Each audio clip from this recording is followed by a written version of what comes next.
प्यारे बच्चों नमस्कार। आज चांद सर क्लासेस पर आज सेकेंड वीडियो आपको ट्रिगोनोमेट्री का जो आपके लिए इम्पोर्टेंट होंगे और एग्जाम में बार बार पूछे जाते हैं। चांद सर क्लासेस पर आज ये दूसरा ट्रिगोनोमेट्री का वीडियो डाला जा रहा है। देरी न करते हुए हम सीधे क्वेश्चन पर आते हैं और क्वेश्चन जो होगा आपके लिए इम्पोर्टेंट होगा, इसलिए प्रत्येक बच्चे इसको बेहतर तरीका से देखे ताकि आपको बेहतर मार्क्स आ सके। चांद सर क्लासेस आपको बेहतर मार्क्स लाने के लिए हमेशा कोशिश करता रहेगा। अब आप देरी न करते हुए आप क्वेश्चन पर चलते हैं। पहला क्वेश्चन क्या है? ट्रिगोनोमेट्री का पहला क्वेश्चन क्या है? कह रहा है 7 sin square theta plus 3 cos square theta equal to 4 दिया है। यानी पहला क्वेश्चन कह रहा है 7 sin square theta plus 3 cos square theta equal to 4 हो तो कह रहा है tan थीटा का वैल्यू चाहिए। किसका वैल्यू चाहिए? tan थीटा का। देखो इसको बनाने का साफ शॉर्ट तरीका, यहां कितना दिया है? 3।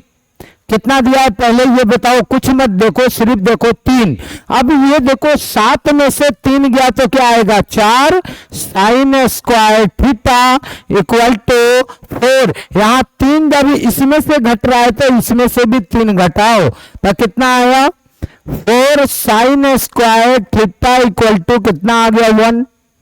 4 sin square theta equal to कितना आ गया? 1। अब यहां देखो sin स्क्वायर थीटा बराबर 1/4 आ गया। ये गुना में है तो इधर आके क्या हो गया? भागा में हो गया। अब यहां देखो sin थीटा बराबर 1/4 का क्या आ गया? Root under. इधर स्क्वायर में है तो इधर आके क्या हो गया? Root under. अब आप कहोगे sin थीटा का वैल्यू आ गया 1 का रूट कितना होता है? 1 का रूट कितना होता है? 1 और 4 का रूट कितना होता है? 2। अब आप ऑलरेडी जानते हैं कि 1/2 किसका वैल्यू होता है साइन में? आप बताओ कि 1/2 साइन में किसका वैल्यू होता है? तो आप कहोगे सर 30 डिग्री का वैल्यू होता है। यानी आपका थीटा कितना मिला? तो आप कहोगे 30 डिग्री मिला सर। थीटा कितना मिलेगा? तो 30 डिग्री आ गया। अब यहां कह रहा है tan 30 डिग्री का वैल्यू निकालो, चूंकि थीटा 30 मिला तो थीटा के जगह पर 30 रखोगे तो tan 30 डिग्री का वैल्यू क्या आएगा? 1/√3। तो आंसर आ गया 1/√3। अगर इसको हम बनाते तो थोड़ा बड़ा होता, इसलिए ये सीधे क्या करो 7 में से 3 घटाओ और 4 में से 3 घटाओ, 1 आ गया। आप डायरेक्ट 1/4 आएगा, उसका रूट निकालो, फटाक से बन जाएगा। सेकंड क्वेश्चन आते हैं।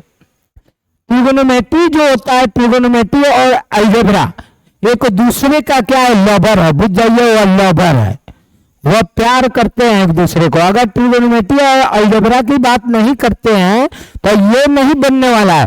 यानी ट्रिगोनोमेट्री और अलजेब्रा दोनों क्या होनी चाहिए? साथ साथ कॉम्बिनेशन करता है, तो इसलिए ट्रिगोनोमेट्री और अलजेब्रा दोनों साथ साथ लेके बनता है। क्योंकि ये समझ जाओ अलजेब्रा ही है। क्या है? अलजेब्रा ही है। अगर इस टाइप के क्वेश्चन आपको आ गया, देखो यहां a cos theta plus b sine theta आपको दिखाई दे रहा है कि a cos theta plus b sine theta equal to m दिया है। a sine theta minus b cos theta equal to n। यहां यही चीज प्लस में है, यहां यही चीज क्या है? माइनस में है। सेम अगर रहे, एक प्लस में रहे एक क्या है? माइनस में रहे, तो सीधे देखना यहां a है तो a स्क्वायर, यहां b है तो b square. A square plus b square का मान आएगा यहां m square plus N square. तो a square plus b square बराबर क्या हो सकता है?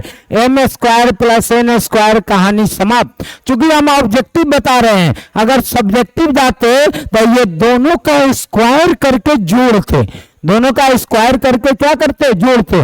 लेकिन ऑब्जेक्टिव बनाने में उतना टाइम नहीं देना है, आपको शॉर्टली यानी जितना शॉर्ट में बन जाए आपको उस पर ध्यान देना है। तो आप ये शॉर्ट देखो, यहाँ a है ए स्क्वायर, बी है बी स्क्वायर, यहाँ m है m स्क्वायर, यहाँ n है एन स्क्वायर, कहानी समाप्त। यानी M square plus N square आ गया, कहानी समाप्त। अब देखो कोई निर्देशांक ज्यामिति के क्वेश्चन है।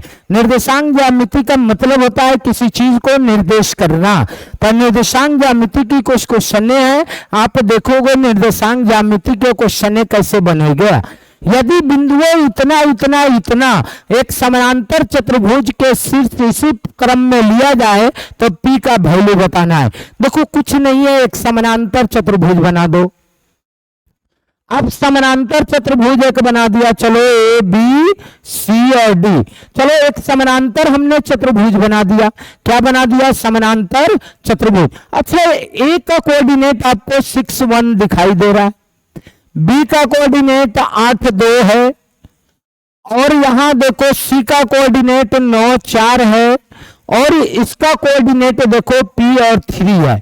अब आप जानते हैं समानांतर चतुर्भुज के विकर्ण, समानांतर चतुर्भुज के विकर्ण, आप जानते हैं समानांतर चतुर्भुज के विकर्ण समद्विभाजित करती है, यानी दो बराबर भागों में बांटती है।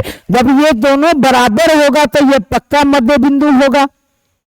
जब ये दोनों बराबर होगा तो पक्का ये क्या होगा? मध्य बिंदु होगा। अब मध्य बिंदु का फॉर्मूला आप जानते हैं, क्या होता है मध्य बिंदु का formula? x1 plus x2 by 2 और y1 प्लस y2 बाई 2। आप ये फॉर्मूला पता होगा। तो अब बताओ AC का मध्य बिंदु क्या होगा? AC का मध्य बिंदु क्या होगा? इसमें ये x कोऑर्डिनेट है तो इसका x कोऑर्डिनेट का मध्य बिंदु और इसके x कोऑर्डिनेट के मध्य बिंदु को बराबर कर दो। तो इसका x कोऑर्डिनेट क्या है? 6 प्लस 9 बाई 2। इसका x कोऑर्डिनेट क्या है? P plus 8 by 2। दोनों को बराबर कर दो। यहां कितना आ गया? 15 बराबर P प्लस 8। ये प्लस में है, 8 प्लस में है तो इधर आके माइनस में हो गया। तो आपका P का वैल्यू आपको पता चल गया कि P का वैल्यू 7 आ गया। P का वैल्यू कितना आ गया? 7। अब कैसे देखो, इसका x कोऑर्डिनेट जो होगा इसके x कोऑर्डिनेट के बराबर होगा। क्यों होगा? क्योंकि BD का मध्य बिंदु O ही है और AC का मध्य बिंदु O ही है। दोनों का मध्य बिंदु O है, इसलिए जब दोनों का मध्य बिंदु O है तो उसका x कोऑर्डिनेट और उसके x कोऑर्डिनेट के क्या होंगे? बराबर होंगे। दोनों को बराबर कर दो, कहानी समाप्त। अब चलो हम आगे देखते हैं। तीसरा, उस त्रिभुज के केंद्रक क्या है जिसका शीर्ष, केंद्रक का मतलब क्या होता है? यानी जब तीनों माध्यिका, मान लो कि एक त्रिभुज है, ये एक क्या है तुम्हारा? त्रिभुज है। एक क्या है तुम्हारा? त्रिभुज है। जो त्रिभुज की माध्यिका होती है, क्या होती है भैया? जो त्रिभुज की क्या होती है? माध्यिका होती है। जो त्रिभुज की क्या होती है? माध्यिका होती है। जिस बिंदु पर काटती है वह केंद्रक कहलाती है। क्या कहलाती है? केंद्रक कहलाती है। अब केंद्रक आ गया तो आप जानते हैं केंद्रक निकालने का तरीका, केंद्रक के निकालने का तरीका, आप केंद्रक निकालने का जो फॉर्मूला होता है, केंद्रक निकालने का फॉर्मूला जो होता है वह x1 plus x2 plus x3 by 3 होता है। x1 plus x2 plus x3 by 3 होता है और दूसरा coordinate y1 plus y2 plus y3 by क्या होता है? 3 होता है। ये फॉर्मूला आपको याद होनी चाहिए, तब केंद्रक निकलेगा, नहीं तो केंद्रक नहीं निकलेगा। अब x1 कितना है? आप कहिएगा सर 0। x2 कितना है? जल्दी बताओ 8। x3 कितना है भैया? 7। x3 कितना है? 7 बट्टे में कितना है? 2। अब देखो y1 बताओ, y1 कितना दिया है? तो आप कहोगे सर y1 तो 6 है। अच्छा y2 बताओ कितना है? तो y2 तो सर 12 है। y3 बताओ कितना है? तो y3 तो सर 0 है। कोई दिक्कत? अब देखो 8 7 15 बाई 2 आ गया, 18 बाई 2 आ गया। 18 12 6 कितना आएगा? 18। तो 9 दूना कितना आएगा? जल्दी बताओ। 9 दूना कितना आएगा? 18।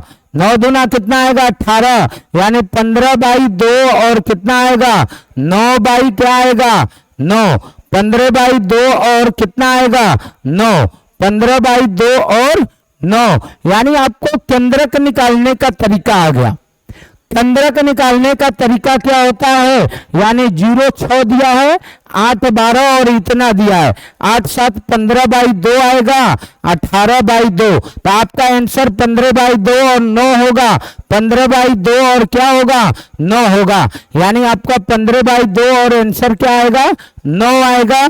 ऑप्शन थोड़ा मिस किया है, चलिए, लेकिन इसका आंसर 15 बनाने का तरीका ये होगा, ध्यान रखिएगा। बनाने का तरीका आपको पता चल गया कि आपका केंद्रक कैसे निकलेगा, बात समझ में आ गई होगी आपको, क्वेश्चन ये समझ में आ गया होगा आपको, ये सब क्वेश्चन क्या आ गई होगी, समझ में आ गई होगी। क्योंकि ट्रिगोनोमेट्री का 2 क्वेश्चन है जो आपके लिए इंपॉर्टेंट है, और ये समझ में आ गया होगा पहला ट्रिगोनोमेट्री क्वेश्चन जो आपके एग्जाम में पूछे जाते हैं वह भी ऑब्जेक्टिव टाइप। बस आज का क्लास इतना ही। जय हिंद, जय भारत।